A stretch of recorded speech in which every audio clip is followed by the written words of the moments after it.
In this video, you're going to see me attempt to spend $100 on street food in one of Saigon's famous night markets. The name of this market is Ho Te Gai. This market is mainly on one big street that is completely lined with different food stalls. It's become so popular now that anywhere you can fit a mini kitchen, people are putting food and selling food. It is 5:40 p.m. right now, and so the sun is going to keep going down and more food vendors are going to come out, as well as hungry patrons. I'm very excited. Let's do this.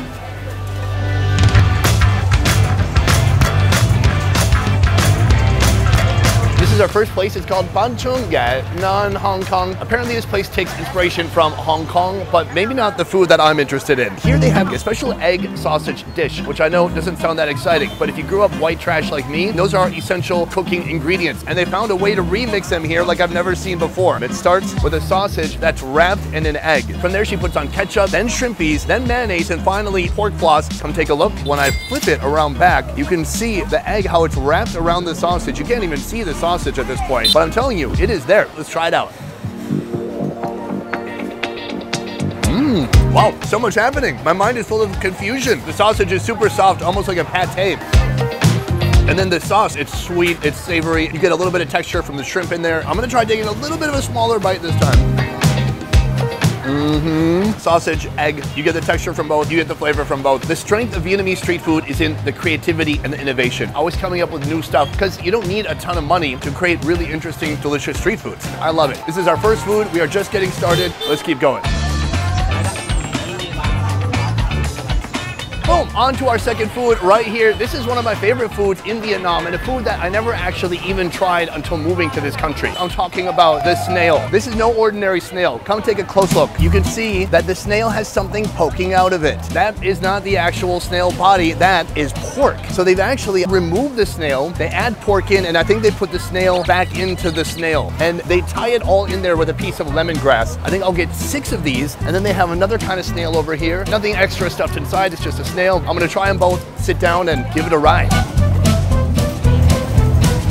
Right here, 2 types of snails. I'm very excited because I haven't had snails for a long time. Right here we have a fresh water snail. This is from the Mekong Delta. She put a bunch of different stuff in there. We've got ginger, chilies, some different herbs. Before she even gives it to you, she boils it in coconut water, which is a very Mekong Delta thing to do. Oh, this is what we want right here. See, that's the meat right here, and that is the little poop sack on the bottom, and you can eat all of that. Oh yeah, delicious. It's interesting because some parts of the snail are kind of gooey and almost oyster-like, and then some parts are really crunchy. Not crunchy like a potato chip, but like crunchy how sometimes meat can get a little bit crunchy. Even with no fish sauce, quite delicious, and you can actually taste the coconut water that she boiled it in. Next up, right here, this is the pork snail. When you pick it up, oh, these are stuck together. In order to take it out, they've tied some lemongrass here. So you get the lemongrass, you hold it on both sides, and you pull. Buried inside all that meat is the actual snail itself. Very cool, very creative. I'm gonna try it out without any sauce. Let's go for it. You taste the lemongrass and this beautiful pairing of just juicy, savory pork. But then inside of that is that crunchy, delicious snail. 2 things you wouldn't think would go together well. You don't exactly picture a pig and a snail holding hands, walking down the beach together. They don't seem like they'd be star-crossed lovers. But in this instance, those 2 ingredients go together incredibly well. I'm gonna dip the rest of this in this fish sauce. Oh, it's glistening. Fireworks. That is incredible. Next food, let's go. We have just stumbled upon our next food right here. Oh my gosh, the pan is hot. She is frying some of this batter right now. So this is a rice batter that she's putting into this tin. This is a dish called Ban Kat. It's very famous in a city called Wong Tao, but here she's kind of remixed and made her own version of it. So right now she's putting in these little quail eggs into each one, and then you get to pick other toppings that you want inside your little fried cup. So she's putting in some artificial crab legs, some shrimp. Right now she's adding in some pork to some of the cups, then scallion oils of scallion on top of everything. From there, crispy fried onions. It looks like we may have had a slight miscommunication because I have 4 plates of food in front of me right here. But the total comes up to 160,000, which means we're getting even closer to our goal. This one right here, you can see some of the crunchy scallions on top. You can see that green onion. Even the outside, it is like rippling crispiness. I just want to see how it tastes on its own. Let's go for it. It's almost like a little creamy inside. On the outside, ultra crunchy, crispy. You can taste a little bit of the meat. You can taste the egg in there. But I gotta say, there's almost no flavor here. The flavor is really gonna come from any of the herbs you put on it or this Hotin fish sauce right here. And that has, I believe, some pickled radish. So the next move is to grab one and really completely submerge it in this sauce. That is a delicious sauce. And I'm telling you, if you want some... Uh-oh, it's raining. We're in Vietnam, the humidity is like 98%. I'm actually not even sad that it's raining right now because it is so hot. I look like I just ran a 5K. Wow, it's getting crazy out here. While everyone is out there panicking, I'm in my little zone of happiness right here. It cannot be interrupted. I cannot be stopped. Check this one out. We've got mock crab, more scallions, more fried shallots. I'm gonna put that in the sauce. I'm gonna put some of these on there too. Let's try another bite. I love it. When you come to Southeast Asia, anytime you see somebody with one of those tins that has these little divots just big enough for these to be made inside of, you have to try it out. It's gonna be fried, crunchy, and absolutely delicious. This is a big win. Plus we spent almost $6 here. So we're really racking up the money. It's still raining. Oh, this is not good. I'm trying to get as close to the counter as I can. My ass is getting poured on right now. Right here, they have a big selection of meats, a nice big variety. I've just ordered one of these, so take a look at this. This is a seafood selection. Huge tentacles here, or you can get a whole octopus like this. I've ordered a whole octopus. It's on the grill right now next to some kebabs. In addition to the octopus, I'm gonna get some of these. This is bonu. Beef that's been grilled, and they squeeze it on some lemongrass like that. So it's already cooked. They're just gonna reheat it. And then I think we'll try this too, because it's not something you see every day in Vietnam. This is called bo la lot. This is beef, and it is wrapped up in a la lot leaf. Right here, this is what the bo la lot looks like before it is grilled. He's putting some oil on there and then transferring it to the grill, and that is gonna cook up beautifully. All right, let's go. I am soaked. So here's a bunch of different food. We're gonna build up to this octopus, but I wanna introduce you to this first. It is a ground beef that they mixed with delicious spices. They've formed it around here. It's almost like a Vietnamese kebab. So I wanna try it just how it is. Let's go for it. Oh yeah, you can tell there's fish sauce in the meat because it's so sweet. It's got this umami kind of savoriness to it. You can see how it's just wrapped around the lemongrass so wonderfully. And it picks up a little bit of flavor from the lemongrass too. This is so good. I don't think it needs any sauce added to it. Happiness. Over here, bo la lot. So they've got 4 of them together on a stick. Each stick is about $1, which is a great deal too.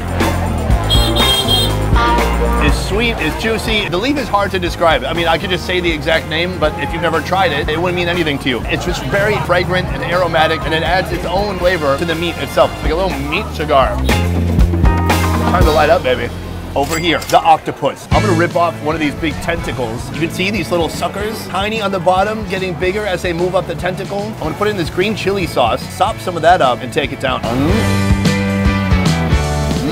I know a lot of Americans know calamari, and unfortunately they just know like that one version of squid, which is kind of cut up and fried. But grilled octopus is so incredible. This chili sauce, it is so fresh, so spicy, and that's combining with the sauce they put on there already. Incredible. Fresh seafood right here in this market. We've gone from eggs wrapped in hot dogs to this so far in just a little bit of time. I think we're doing great. Let's keep this train moving.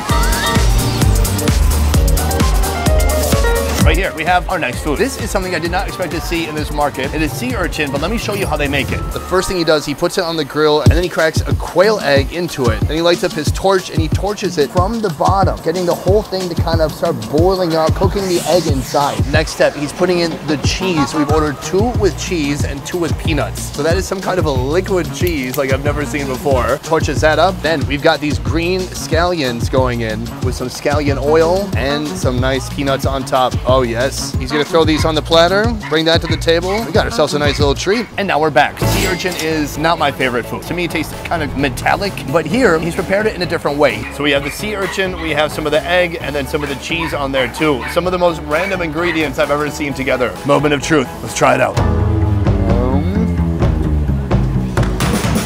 I like that. I cannot guarantee you that there's sea urchin in here. Mostly it just tastes like cheesy, almost mayonnaise-y eggs. I literally have scraped everything out of the bottom, so there has to be sea urchin in here. Let's try one more bite. I think there's a hint of sea urchin in there. It's not a strong flavor. Mostly you're getting some of that really processed cheese, which is actually pretty tasty, and then the quail egg. So for one of these, it's 50,000 dong. That's about $2.50. So you're paying about $1 per bite here. That is pretty pricey. Let's try this one. So this one here is scallion, peanut, and sea urchins. Definitely there's some sea urchin meat in there. That's very nice too. Wow, I'm very pleasantly surprised by this. It's not a big quantity of food, but it's quite delicious. I love the scallion oil flavor. It's one of my favorite flavors or ingredients that they use in Vietnam. So it obviously has that really strong scallion taste.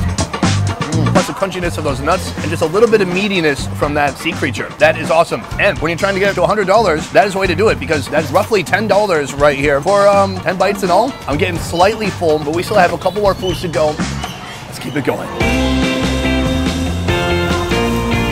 Boom, and we're on to food number 9 or so. It is almost 9 p.m. We've been here for a few hours now rocking the street food. I found another one that I like and I'm gonna try out and then I'm gonna show you. It's kind of complicated, the recipe though, so let me take you through it step by step. It all starts with an orange rice paper that she has to spritz like a houseplant. From there, it gets 1 layer of chili salt. She spreads out some beautiful herbs on top. A quail egg gets cut into several pieces. Next, some scallion oil. Then crushed peanuts, fried onions, some sauté sauce, and then it's time for the rolling. This is the most important step. It's actually not. They're all important. For the texture, you want it to be rolled nice and tight. I mean, this is rolled tighter than one of Snoop Dogg's joints. Then she's gonna take them all, cut them with the scissors. Now she's putting on some mayonnaise. So that is complete and we're ready to bring it to the table. Another vendor, another food. This is ban cheng kun. So ban cheng means rice paper. This orange stuff right here is a rice paper. Kun means the roll. Chewy rice paper on the outside and tons of different interesting fillings on the inside. A little bit of mayonnaise on the top. Let's try it out. I love this one, and it's hard to explain why. This is a dish very unique to Vietnam, served all over the place, but each place they stuff it with slightly different ingredients or put different toppings on top, but always, what I keep coming back for is that texture. It's so chewy. All right, I'm breaking off another piece here. Flavor-wise, it's spicy, it's salty, then you taste some of the fresh herbs, then you taste creamy quail eggs, then the crunchy onion, creamy mayonnaise on top. It is just a mind-bending experience with all these flavors and textures together. It is street food innovation at its best. I love it. All right, folks, this is our last food for the evening. It is coming up on 10 p.m. and I simply cannot stuff any more food inside of me. Here, this is something famous in Vietnam and something you won't find in a lot of places outside of here because they look at sweets and desserts a little bit differently. First of all, avocado. It's blended up into a puree. On top of that, coconut 3 ways. Coconut ice cream, a sweet shredded coconut, and then a super crispy coconut on top mixed with some crunchy, salty peanuts. It's awesome, it's refreshing, and it's 30,000 dong, less than $1.50. Some ice cream, some of the shredded coconut. It's gonna take some work to even get to the avocado, but that is looking nice. Oh, it's so refreshing, so coconutty from 3 different coconut attacks. I feel like I could bring to the surface some of that avocado. Yeah, look at that. Green avocado mixed with ice cream and everything else in there. Let's give it a try.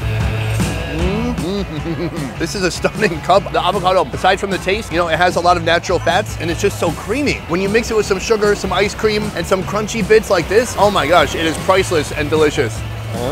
At the end of a day of long eating, if you're feeling stuffed, go with something like this. Stomachs always have room for dessert somehow. So that is 10 food. I've reached my limit. I'm gonna tally up the total and meet you for a nice little conclusion. Let's see if we broke $100 today. Boom, guys, that is the end of the video.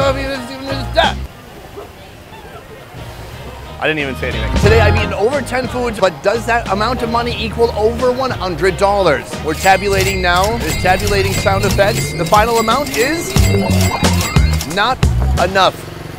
I just don't want you to think this is some kind of gimmick, the $100 thing. I am so convinced in my next 3 videos where I attempt the $100 challenge, I swear I'm gonna make it happen. This street right here in particular that we've been on all night is good, clean, fun, lots of food, affordable prices. This is one of my most favorite places to go at night in Vietnam if you don't mind being wet the whole time. I didn't even pee my pants. That's literally all rainwater and sweat water. Guys, that is it for this one. Thank you so much for watching. I will see you next time. Peace. All right, that is it. I gotta find an umbrella or dry clothes.